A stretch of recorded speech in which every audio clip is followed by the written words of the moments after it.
Good afternoon. It's a lot of. I'm very happy to be here with you and not in the five-sided crazy building. No charts. I've discovered that if you're gonna misquote me, you've at least got to listen to me. So I'm okay with that. It was a nice drive down. I told the folks at the table this morning I only got one inappropriate hand gesture in the 3-hour drive down here. I usually get way more than that going from bowling to the Pentagon. So it's been, and that one was before I got out of the District of Columbia. So it still counts almost as the same. But it is a honor to be here with you today. I'm going to talk for a few minutes and then open the floor up. And the words I used are, I'll stay here and answer questions as long as you want. And I know that'll probably bore some of you, but if you want to ask, knock yourselves out. I'm happy to do it. Interesting, I got the invite. Jim Dunn sends me a note, and he says, we're doing this, we're having this. I'd really like for you to be here. And can you make the time to come because you're the most interesting guy in the world talking about acquisition reform. And I immediately started laughing, honestly, in my office. And I reflected back to going through group commander school where we usually have a 3-star mentor. And he goes, remember when you get to be a commander, you're never as funny as you think you are. You're never as good looking as you think you are. And you're never as smart as you think you are. And my wife reminds me of that all the time. So that is her role, is to keep me well grounded. So I immediately knew Jim was just blowing smoke, but it is an honor to be here because it's a great organization who I've had the privilege of working with on a lot of things before, so I am happy to be here. Let me start first. Dr. Bush, thanks for seating me with these 3 outstanding young folks. What I quickly learned with the 3 young men, the young men and women that are sitting at my table today, is I don't want to start talking policy and how any of that's working, because Charlie was with me at National War College. I'm way over my head talking to these 3, so I'm not going to go there, but thanks, sir. Your hospitality, everything's really good, and it's a beautiful campus. For those that are out there, let me give you the most important thing for the industry, folks. Thank you. We got the most dominant Air Force in the world, and we don't build a whole lot of things on our own anymore. So thank you for the partnership. Thank you for your willingness to continue to work with us. And thank you for your service as you've prepared us. So, because what I tell our people is that in the acquisition business, we do our wartime mission every day.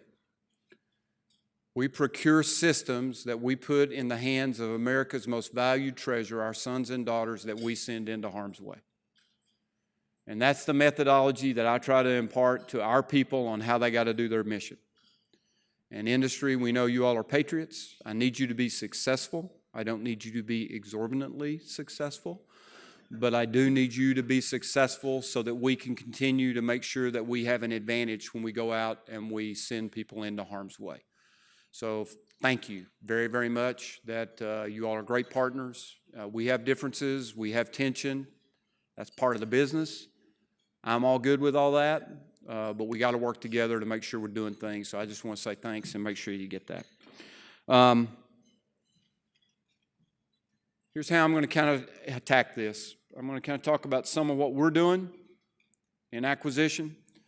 And then what I'm going to do is I'm going to focus more on what the title of this is. What's the impact of acquisition reform on the warfighter was kind of what I was asked to. So I won't go great depth into all the things we're trying to do. But if there's something I leave out, knock yourselves out. I got no issue, and hopefully some of what we're talking about with what it does to the warfighter, that may get a couple of people to think about a couple of things also. The first thing I'll point out for us that's driving what we're trying to do is the National Defense Strategy. So if you haven't read it, I would encourage you to. Okay, we start talking about competition. We start calling nations that we're competing with, and we start talking about technological advantage and how some of that is atrophied or eroded away. And it starts talking about modernizing at the speed of relevancy. And many people have in their minds what that kind of means to them, but I'll give you the example that I kind of keep in the forefront of my cranium as I start thinking about that.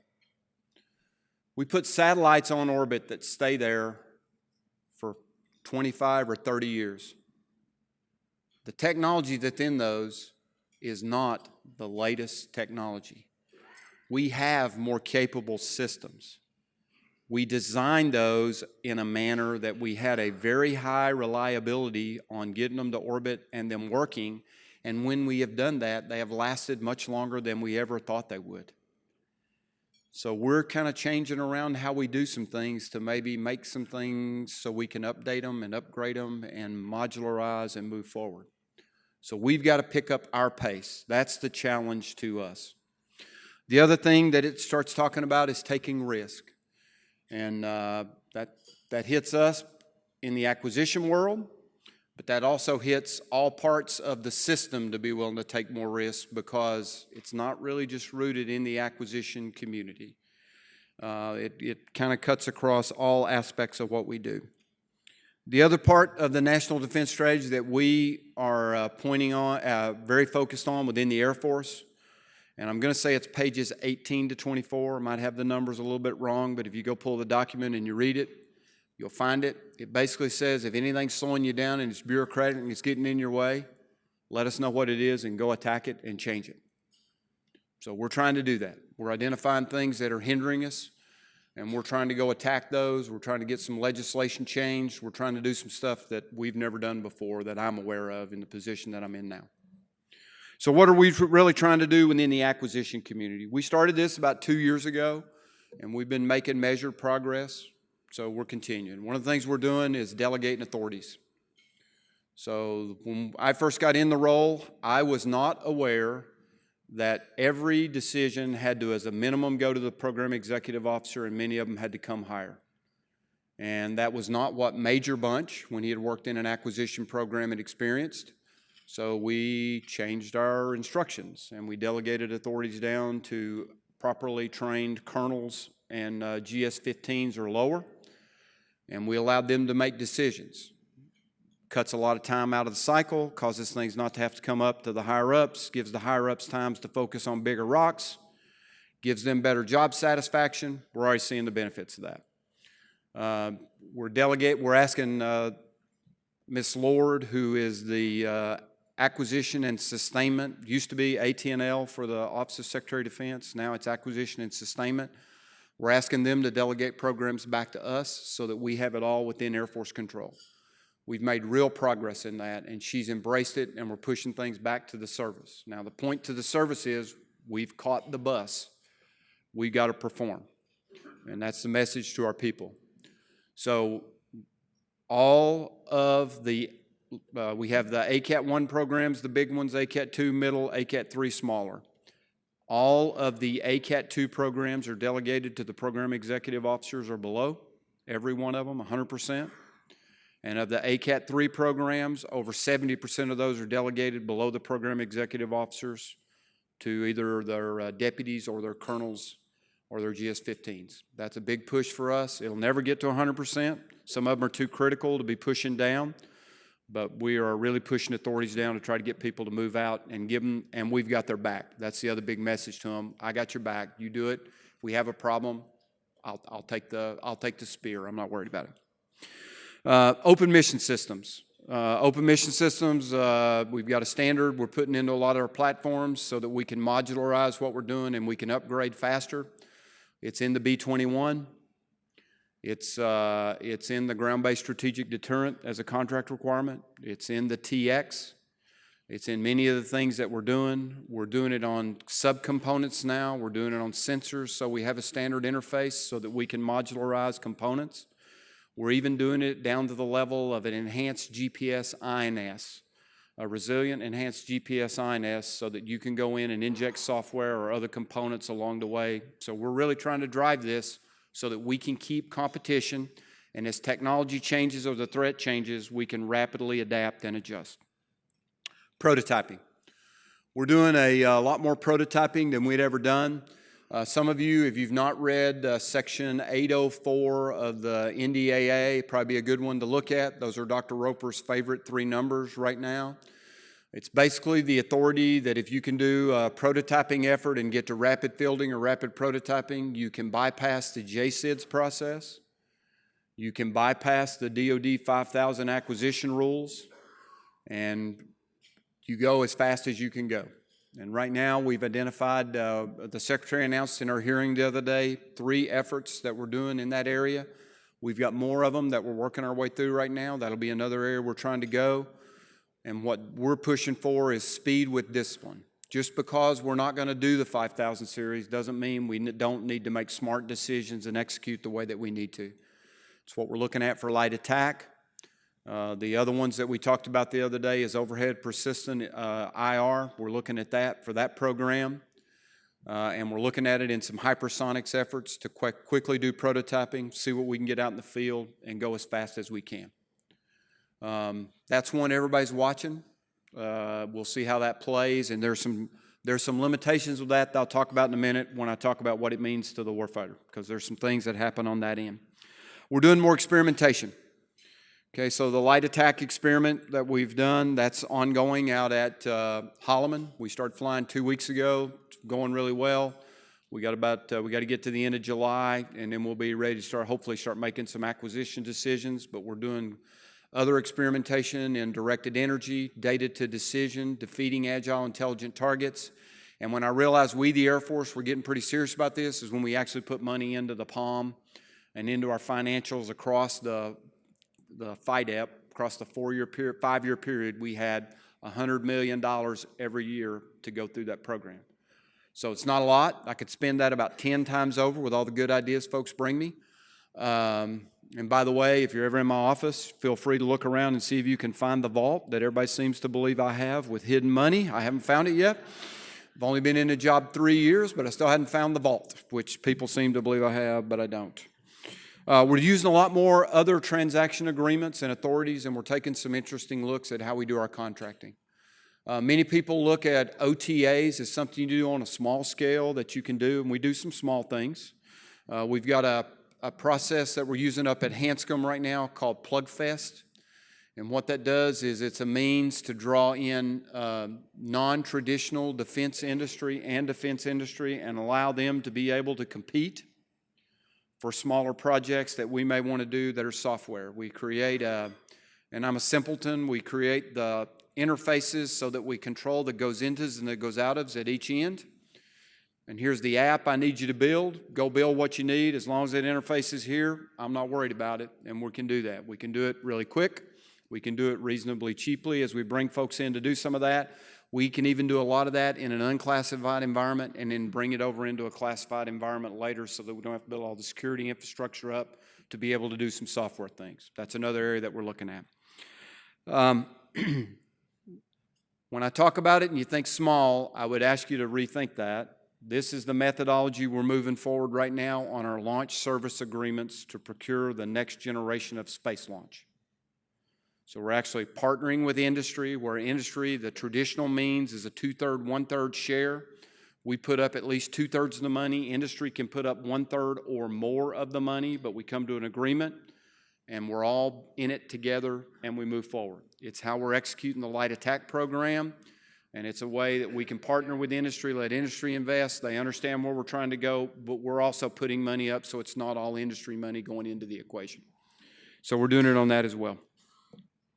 Consortiums.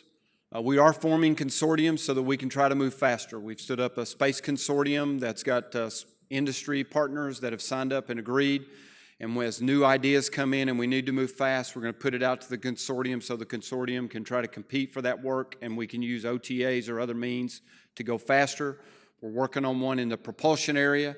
I did have someone tell me that they're not sure we're doing a really good job in communicating that. That's an action to me to go back and make sure we're making sure industry knows what we're doing, because we should be advertising it. It's not supposed to be a trick. It's not supposed to be a pop quiz. We ought to be dialoguing about what we're trying to do. That's another one to go faster. Agile software development. If you go look at some of the programs that we are struggling on, a lot of those are software development. That is an area that we know. I will tell you that as the military deputy in our program offices, we do not have sufficient intellectual capital in the area of software development. I will also tell you that my opinion is most of traditional defense industry also does not have enough intellectual capital in those areas for everything that we're trying to do at the scale we're trying to do it. We have really struggled on a few programs. The next generation ground control station for space for GPS-3 is the one that everybody is probably most familiar with. That's OCX. I have gotten to go to Congress multiple times to talk about that program.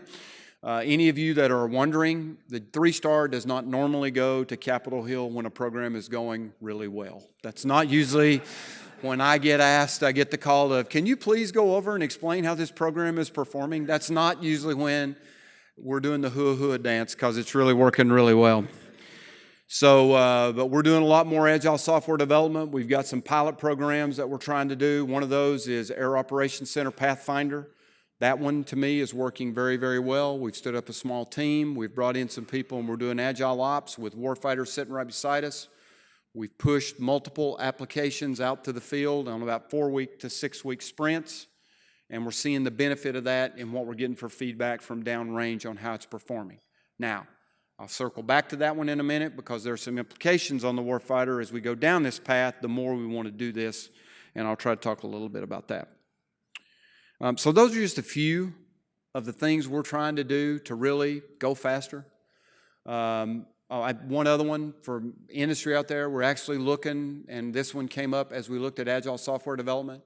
If you're really doing agile software development, I would really like to have somebody explain to me, if you can, because I haven't had anybody able to do it yet, where you draw the line between development, procurement, and sustainment. Because if you're doing that in the manner that we envision it, the lines blur or they go away, which means color of money and sequencing of the money becomes really problematic when you're trying to move forward. So we're actually talking to the third floor, OSD, about colorless money and engaging with Congress, particularly in IT areas, to see if we can get some leeway there. We believe we're going to have some flex, because we can't wait on the above threshold and below threshold reprogramming efforts to go there. It just takes too long, and we're losing money because we can't get through the process. So we got to find a different way to handle money, or we're not going to really be able to make it. Which highlights one of the things about going fast that everybody's asking us for. We, the AQ community, cannot do this alone. I've only been doing this for a few years as an acquisition guy, but I have multiple times since I started doing it as a young major been told, you acquisition guys have got to go faster. The reality of it is there's only so much of that, what happens in the process, that we can control within acquisition.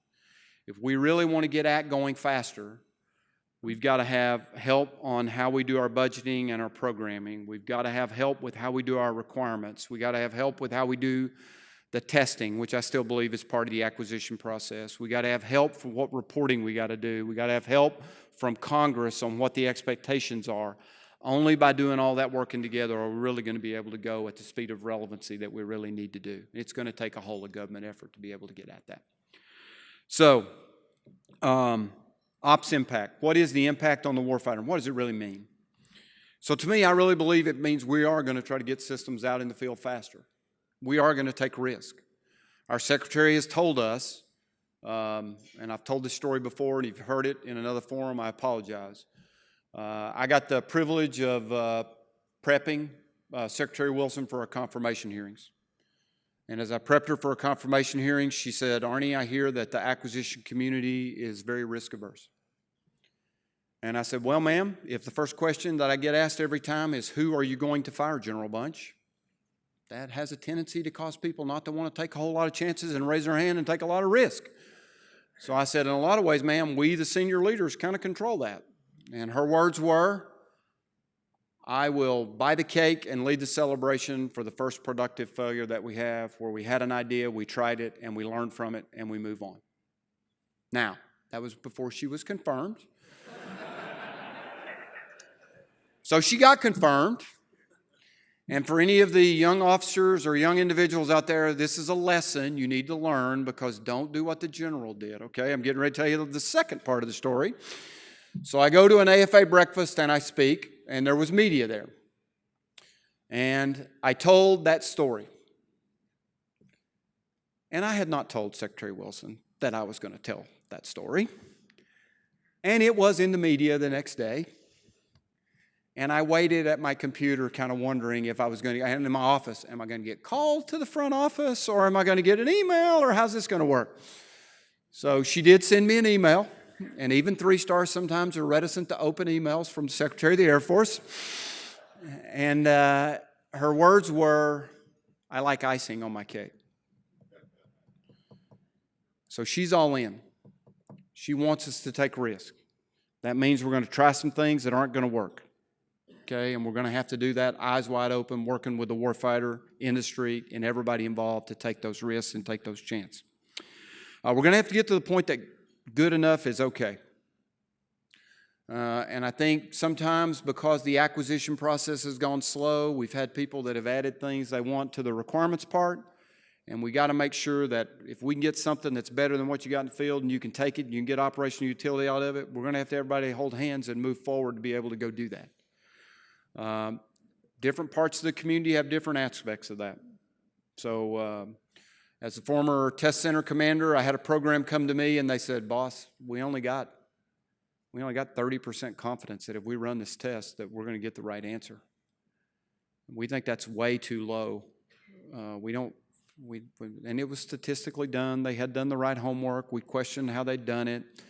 And I said, go tell the program office, tell them to tell the warfighter, and if the warfighter wants it, they're the ones that are really buying the risk in the end on what they're putting out in the field.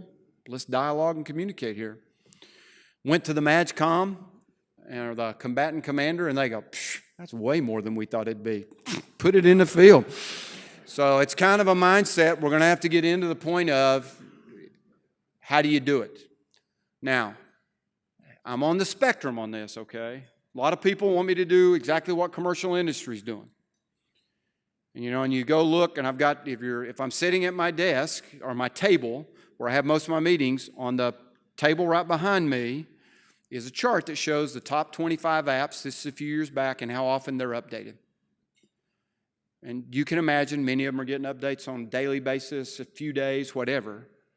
I am not proposing, or nor will I believe, that in all of our systems we can get to that level. We need to move more that way. But I have certain things that we do that I don't really know if I want to go that way. I think ground-based strategic deterrence with a nuclear weapon is pretty important. I don't believe we're going to push it out, we'll fix it as it goes, okay? Some of it's going to take more, but there are things we can take more risk in. Business systems. What am I pushing out into an AOC if I got a backup?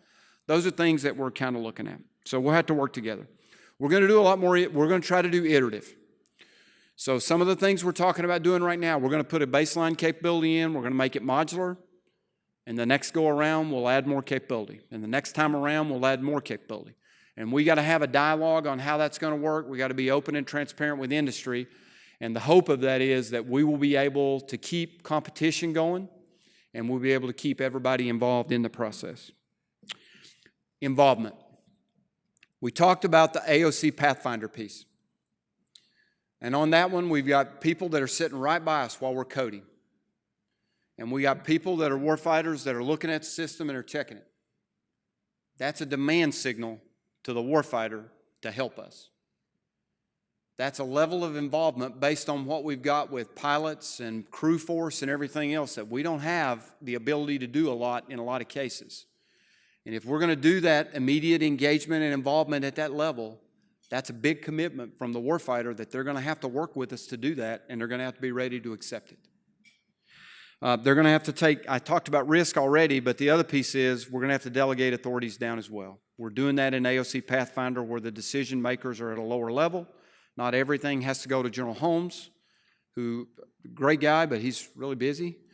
And we need to get some authorities, and we're trying to do that. We've got some successes. We'll have to look at how we do that in the longer term because we're going to have to match authorities and delegation. Funding is going to be a big part of this. If you want to go fast, you got to move money. I can't go fast if I don't have money to put people on contract. I can't go fast if I can't incentivize.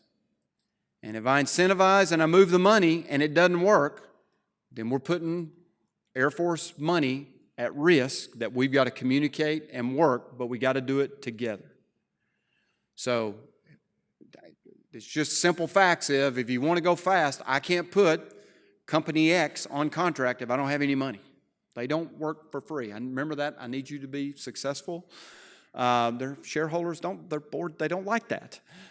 So that's a challenge that we're going to have, and it's going to have impacts on a lot of different things we're doing because we're going to have to prioritize and we're going to have to decide this is more important than that and move things around. And we're starting to do some of that on some of these that we're using these rapid authorities on, and it's getting some people to talking, which is what we need. We got to have an open dialogue about how we do all that.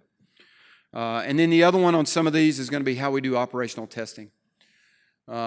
Operational testing, we do a reasonably good job in most areas where we combine and we share. But if you're doing agile software development and some of those things, it's got to be in at the very beginning, and you got to have it signed off all the way through. You can't build it all and then do an operational test program. That doesn't work if you're actually going to be agile with what you're trying to do. So those are some of the impacts on the warfighter. Those are some of the things that we're doing. And right now, I throw it open to you to fire away with whatever you want to ask. Go for it.